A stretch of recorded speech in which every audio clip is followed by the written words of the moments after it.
voici le modèle Super Sport. C'est, comme je vous l'ai dit, le modèle qui a fait la renommée des coques Drake.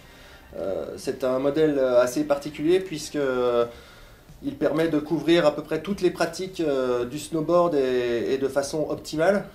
C'est-à-dire une coque qui sera parfaitement adaptée au freeride ou au freestyle.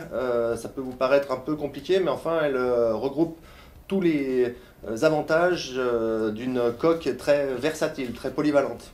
Donc je vais vous la décrire. Premièrement, au niveau de son embase, c'est une embase qui est anatomique pour que la botte rentre aisément à l'intérieur et puis surtout qu'il y ait le minimum de jeu latéral quand on est chaussé. L'intégralité de l'embase est recouverte d'un pads avec différentes densités. Ça sert principalement à absorber un maximum de vibrations.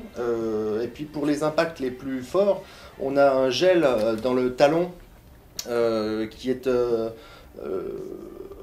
encore plus absorbant en termes d'impact et qui offre encore plus de confort. Il est au talon. Au niveau du bout de pied, on peut se rendre compte qu'il y a une pédale qui rehausse les orteils, qui permet d'éviter les accroches intempestives quand on appuie très fort en virage frontside par exemple, et puis qui démultiplie aussi un peu le bras de levier, la pression que l'on peut mettre sous les pieds. Sous cette embase, on retrouve un pads qui sert d'interface avec la planche. De la même manière que le pads qu'on retrouve dans l'embase, il amortit une grosse partie des vibrations et évite que le contact coque-planche soit trop brutal et qu'il prenne du jeu avec le temps. Et donc c'est un vrai avantage. Au niveau de la construction de la coque, on se rend compte que l'étrier arrière est d'un seul bloc et lié jusqu'au bout de pied, ce qui offre une réactivité maximale à la coque.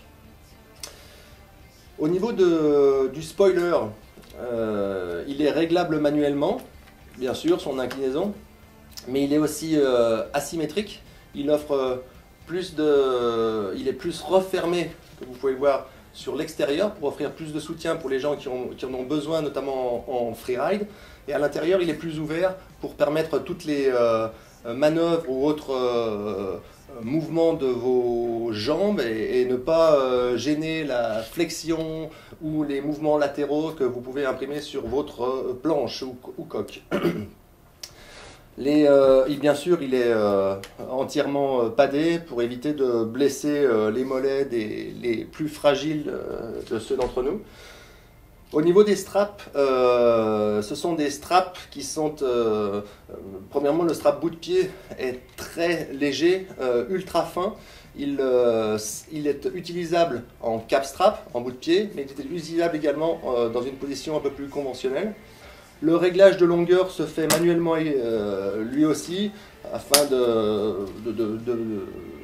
comment dirais-je, de vous permettre de ne pas utiliser d'outils et le faire le plus rapidement possible et dans toutes les conditions. Idem pour le strap coup de pied, réglable manuellement. Ajouré au milieu pour éviter des points de pression ou une gêne qu'occasionnerait le volume du strap. Enfin, la mousse à l'intérieur est ultra confortable, un bon mix entre rigidité et souplesse.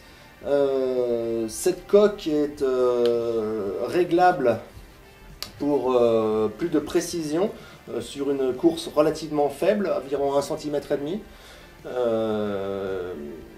Voilà à peu près ce qu'on peut dire sur cette coque. Si une dernière chose, les cliquets 5 points qui sont extrêmement fiables. C'est une coque très durable sur laquelle on a une fiabilité optimale. Peu de problèmes de crémaillère, peu de problèmes de cliquets, voire pas du tout. Pour des riders et des rideuses de bon niveau qui souhaiteraient avoir une coque encore une fois très versatile, qui peuvent emmener du parc aux combes et aux run freeride les plus engagés. Esthétiquement, elle est très réussie. Bref, pour environ 220 €, un outil qui vous permettra de rider sans souci tout l'hiver.